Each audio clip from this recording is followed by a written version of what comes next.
이건 또 뭡니까? 접근하기 쉬운 여자?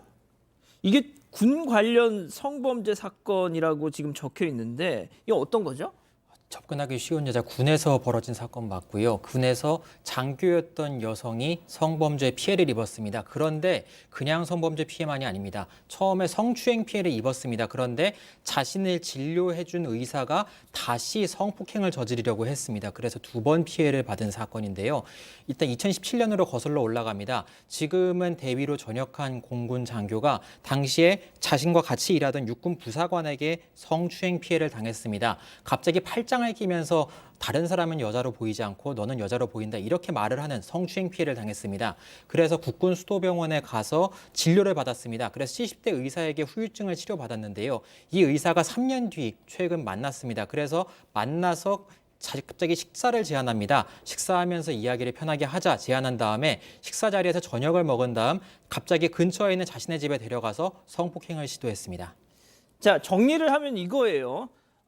이미 성추행을 당해서 그거에 대한 뭐 어떤 정신적인 치료를 받고 싶어서 찾아온 환자에 대해서 또 이런 걸 했다는 거잖아요. 네, 맞습니다. 뭐 그 사이 기간이 이제 3년이라는 시간이 있기는 했지만 자신이 이제 환자로 돌봤던 그 환자 그리고 성추행 범죄 피해자이자 자신의 환자였던 사람에게 식사를 제안하고 식사 이후에 만취한 상태에서 이런 성범죄를 저지른 사건이었습니다. 이 당시 상황을 다시 보면은 이 피해자를 근처에 있는 자신의 집으로 끌고 갔고 뭐 자신의 이런 성폭행을 시도를 했던 정황이 이제 피해자 진술을 통해 드러났습니다. 피해자는 정말 구체적인 피해 상황을 진술을 했는데요. 뭐 어떤 식으로 했고 이 가해자가 어떤 식으로 자신에게 했고 또 어떤 식으로 저희 방송에 좀 말씀드리기가 좀 그래가지고 자막으로 잘 나오고 있는데요. 일단 저런 식으로 증언을 했는데요. 이 현장에서 도망친 뒤에 이 외상후 스트레스 장애 등을 이제 겪다가 일주일 후에야 이런 사실을 부대에 신고했습니다.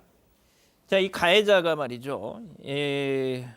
의사, 뭐 이 김영삼 전 대통령 시절 주치의였다. 뭐 이런 얘기도 지금 나오고 있더라고요. 자, 아무튼 그만큼 대통령 주치의면 아무나 합니까? 그만큼 저명한 의사로 알려져 있어서 이게 더 큰 충격을 주고 있는데, 자, 피해자를 처음 치료한 당시에도 다른 군의관 등등에게 험담을 했다. 이거 2차 가해 아닙니까? 네, 겉으로는 나한테 편하게 얘기해 식사 자리에 하자 이런 식으로 친절을 베풀다가 뒤에서는 다른 군의관들이 험담했습니다. 어떤 험담을 했냐면요. 저 여자는 가까이 하지 마라. 왜냐하면 저 여자는 남자들이랑 문제를 일으킬 수 있는 이상한 여자다. 이렇게 이야기를 하고 다녔다는 겁니다. 아이고. 피해자가 나중에 그 이야기를 듣고 2차 가해라고 생각을 했다고 피해를 호소했는데요. 일단 앞서 말씀 주셨잖아요. 대통령 주치의 출신이었다고요. 네. 여러 번 역임했어요. 신경과 분야, 특히 뇌졸중 분야 권위자입니다. 관련 학회를 창립한 멤버이기도 하고 그렇기 때문에 그만큼 신뢰가 간다고 믿었던 사람에게 배신을 당한 겁니다. 자, 이게 그러니까 정신과 치료를 담당하는 의사에게 자신의 피해 상황을 토로하고 상담받는 거는 뭐 지극히 당연한 거 아닙니까?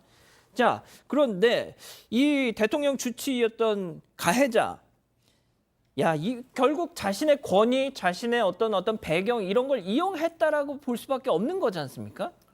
지금 이제 대한민국에서 뭐 대통령이 지금 뭐 10명, 20명이 있는 것도 아니고 대통령 주치의라고 한다면 그야말로 10손가락 안에 드는 사람들 아니겠습니까?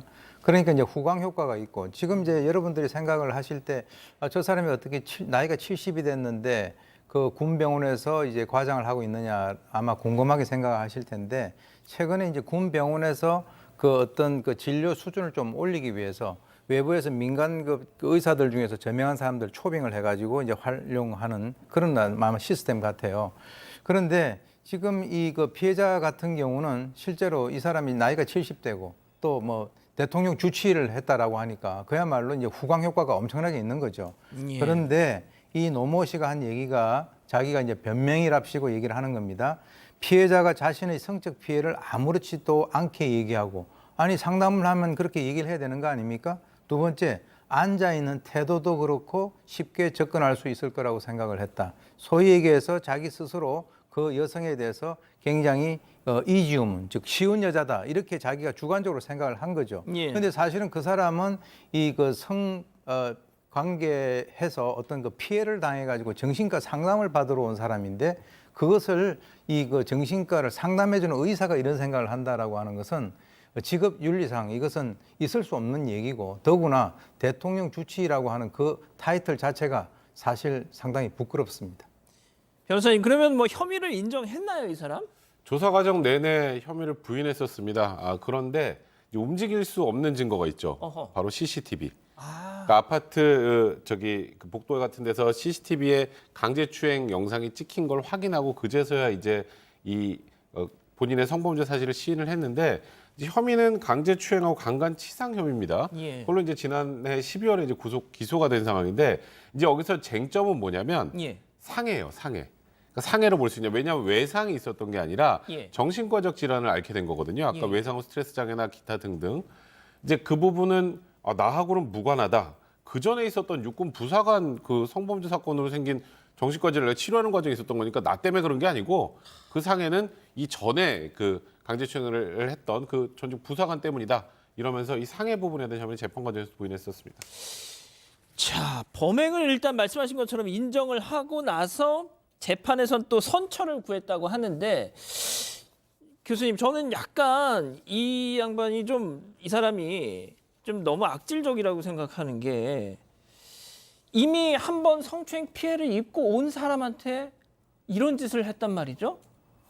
이거는 진짜 더군다나 자기 앞에서 성적인 피해를 아무렇지도 않게 얘기를 했다.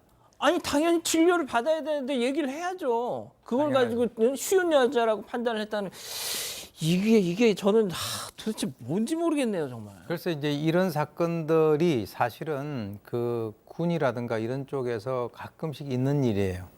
그러니까 어떤 성폭행을 당했는데 또는 성추행을 당했는데 상담을 해준답시고 2차로 가해를 하는 그런 경우들이 사실은 아마 기억을 좀 되살리면 그런 것들이 좀 있었습니다. 근데 이 사람 같은 경우는 이제 지금 이 그 피해자가 뭐 선처를 갖다가 뭐 이제 어떻게 보면은 이 사람 입장에서는 뭐 자기는 이렇게 술에 취했고 살 날이 얼마 남지 않았으니까 선처해달라 이렇게 얘기했는데 사실 과연 이 피해자가 그렇게 생각을 할까요? 예. 실제로 피해자가 뭐라고 얘기를 했냐면 이게 다 제 잘못인 것 같다. 이게 전형적인 피해자에게서 그렇죠. 자기 비난입니다. 맞습니다. 그래서 실제로 이 그 남성이 이 의사가 이 모든 것이 다 너 때문에 일어난 것이다.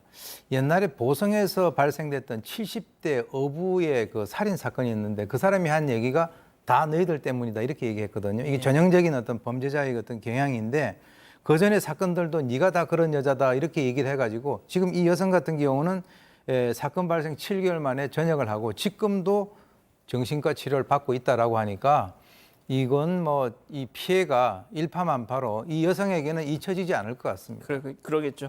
자 변호사님 그래서 법원 판단이 어떻게 나왔습니까? 법원은 공소사실 전부 유죄로 인정했습니다. 이 정신적인 상해 부분을 상해로 볼 수 있느냐가 쟁점이었는데 재판부가 이런 표현을 썼어요.